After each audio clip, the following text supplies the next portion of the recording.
नमस्कार दोस्तों। आज हम लोग पढ़ने जा रहे हैं importance of microbiology in nursing, यानी कि नर्सिंग में माइक्रोबायोलॉजी का क्या इम्पोर्टेंस है। ठीक है, तो ये जो है लॉन्ग में भी पूछे जाते हैं, शॉर्ट नोट्स में भी आपसे पूछे जा सकते हैं। तो चलिए बिना देर के स्टार्ट करते हैं। सबसे पहला इम्पोर्टेंस क्या है?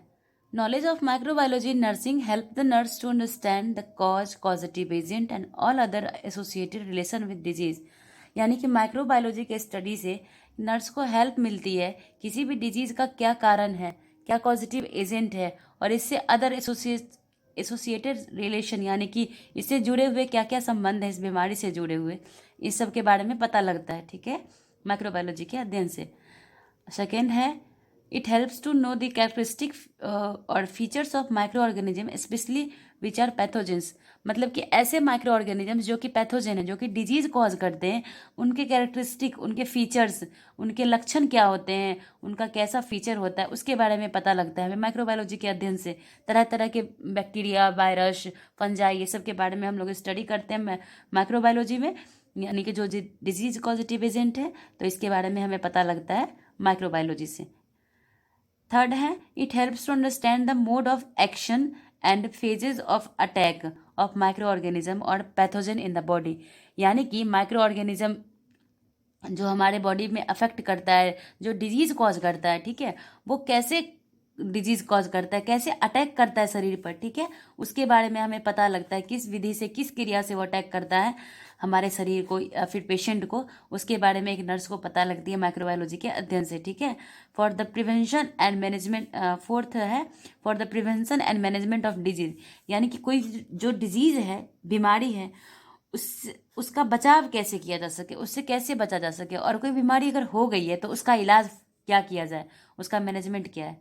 ठीक है, फिफ्थ है, to identify the infection and disease. यानी कि डिजीज कैसा है, इन्फेक्शन जो है वो कैसा है, ठीक है, किस प्रकार का डिजीज है, फंगल है, बैक्टीरियल है, वायरल डिजीज है। अब ये हमें कब पता लगता है? माइक्रोबायोलॉजी से हम जानते हैं कि कौन कौन से मतलब बैक्टीरिया होते हैं, वायरस होते हैं, माइक्रो ऑर्गेनिज्म कितने तरह के होते हैं। ठीक है, तो कौन सा डिजीज़ जो है बैक्टीरियल डिजीज़ है या वायरल डिजीज़ है, कुछ भी चीज़ें, तो ये हमें इन्फेक्शन के बारे में, इन्फेक्शन कैसा है, ठीक है ना, बैक्टीरिया है तो पॉजिटिव है या नेगेटिव है, ग्राम पॉजिटिव ग्राम नेगेटिव, ये चीज़ हमें कैसे पता लगती है? तो माइक्रोबायोलॉजी के अध्ययन से। सिक्स है, सिक्स नंबर में छठा इसका जो इम्पोर्टेंस है वो है to control and treat the infection. यानी कि कोई जो इन्फेक्शन है उस पर कैसे कंट्रोल किया जा सके, कैसे उससे बचा जा सके। ठीक है, तो उसके बारे में हमें पता लगता है किससे? तो माइक्रोबायोलॉजी के स्टडी से। सेवन नंबर है, to understand the immunity of the patient. Microbiology जो है एक इम्यूनिटी को भी कवर करता है ये। ठीक है, तो उससे हमें पता लगता है कि पेशेंट का इम्यूनिटी कैसा है। ठीक है, इम्यूनिटी के बारे में, एंटीजन के बारे में, एंटीबॉडी के बारे में हम कहाँ पढ़ते हैं? माइक्रोबायोलॉजी में पढ़ते हैं। तो माइक्रोबायोलॉजी जब पढ़ेगी नर्स जो होती हैं, जानेंगी, तो उन्हें पता चलेगा कि पेशेंट का जो है इम्यूनिटी कैसा है, इम्यूनिटी का स्टेटस उनका कैसा है, तो उसके बारे में पता लगता है हमें माइक्रोबायोलॉजी के अध्ययन से। 8 is to know the importance of sterilisation, disinfection and decontamination. कैसे उनको डिसइंफेक्ट किया जाए, कैसे डिकंटामिनेट किया जाए। बोलते हैं ना, कोई भी चीज़ कंटामिनेट हो गया यानी प्रदूषित हो गया है, उसमें मतलब पैथोजेंस का इंक्लूड हो गया है कुछ, है ना, तो उससे कैसे मतलब उसको प्योर किया जाए, कैसे स्टेरिलाइज किया जाए, कैसे इंस्ट्रूमेंट वगैरह हो गया, सिरिंज वगैरह हो गया, तो उसका स्टेरिलाइजेशन, डिसइंफेक्शन और डिकंटामिनेशन किसी भी चीज़ों का जो किया जाना चाहिए, और उसका क्या महत्व है हमारे लाइफ में, या फिर है ना कि कोई जैसे कि पेशेंट है, उसका क्योर कर रहा है, उसका ट्रीटमेंट चल रहा है, तो उसका ट्रीटमेंट सही से हो, फर्दर कोई इन्फेक्शन ना लगे, स्टेरिलाइजेशन का क्या महत्व है, तो वो हमें कैसे पता चलती है? इसकी इंपॉर्टेंस जो होती है स्टेरिलाइजेशन की, डिसइंफेक्शन की और डिकंटामिनेशन की, उसकी इंपॉर्टेंस इन सब चीज़ों की कैसे? माइक्रोबायोलॉजी के अध्ययन से। ठीक है, जानते हैं हम कि स्टेरिलाइजेशन होता क्या है, स्टेरिलाइजेशन का क्या प्रोसीजर है, इसका क्या पर्पस है, स्टेरिलाइजेशन से हमें क्या लाभ मिलती है, ये सब हमें माइक्रोबायोलॉजी के अध्ययन से ही पता चलता है।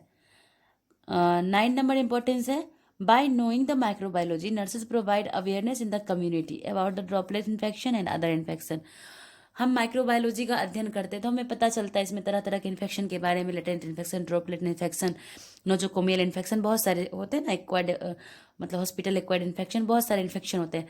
तो वैरायटी ऑफ इन्फेक्शंस के बारे में हमें पता चलता है, और इन्फेक्शंस के बारे में जो हमें जानकारी प्राप्त होती है, हम कम्युनिटी में जब हमारी कम्युनिटी पोस्टिंग होती है या फिर कम्युनिटी लेवल पे हम काम करते हैं जब, तो नर्सेज जो होती हैं तो फिर वो क्या करती हैं, वहाँ पे लोगों को अवेयर करती है। कम्युनिटी के जो मेंबर्स होते हैं वहाँ पे, फैमिलीज होती हैं, इंडिविजुअल्स होते हैं, उन सबको क्या करती हैं, अवेयर करती हैं ड्रॉपलेट इन्फेक्शन के बारे में। जैसे बहुत सारे डिजीज़ हैं लाइक टीबी वगैरह, सब ड्रॉपलेट इन्फेक्शन से फैलती हैं। तो बहुत सारे वायरल डिजीज़ वगैरह हैं जो कि ड्रॉपलेट इन्फेक्शन से ट्रांसमिट होती है एक पर्सन से दूसरे पर्सन में। और इसके लिए हम लोग क्या करते हैं, इससे बचने के लिए लोगों को अवेयर करते हैं। कब, जब हम माइक्रोबायोलॉजी का स्टडी करते हैं, हमें पता होता है कि कौन से इन्फेक्शन होते हैं, कैसे ट्रांसमिट होते हैं। ठीक है, अब देखते हैं इंपॉर्टेंस नंबर 10।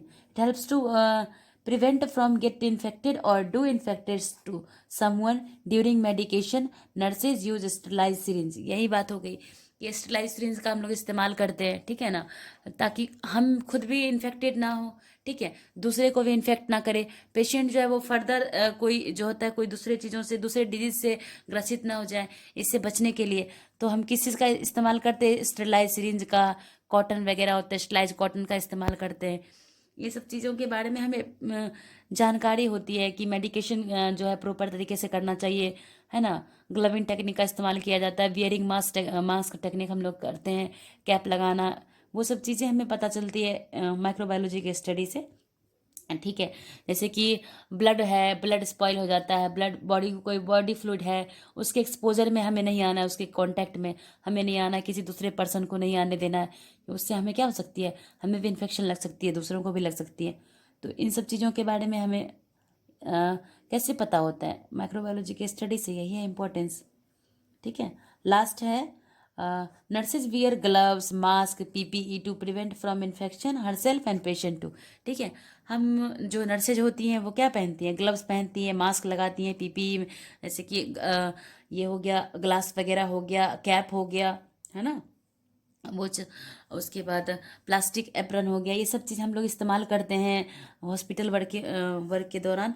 किस लिए, ताकि पेशेंट को और अपने आप को इन्फेक्शन लगने से बचाया जा सके। ठीक है, तो यही है माइक्रोबायोलॉजी का इम्पोर्टेंस नर्सिंग लाइफ में, यानी कि नर्सिंग फील्ड में। देख लिया आपने, ये टोटल 11 पॉइंट है। आप जो इसको शॉर्ट में पॉइंट वाइज करके याद कर सकते हैं, जैसे आपको याद हो, है ना, अंडरलाइन जैसे कि इंपॉर्टेंट वगैरह, ऐसे कैरेक्टरिस्टिक के, पैथोजन की कैरेक्टरिस्टिक का पता चलता है। तो ये जैसे कि हो गया, पॉइंट बना के आप याद कर सकते हैं। कोई भी डिजीज़ का कॉज क्या है, कॉजिटिव एजेंट क्या है, उसके बारे में हमें माइक्रोबायोलॉजी की स्टडी से पता लगता है ना। तो इस तरह से पॉइंट वाइज जो है 1 2 इस तरह से आप याद कर सकते हैं। ठीक है, तो अगर अच्छा लगा वीडियो को तो like share and subscribe this channel please.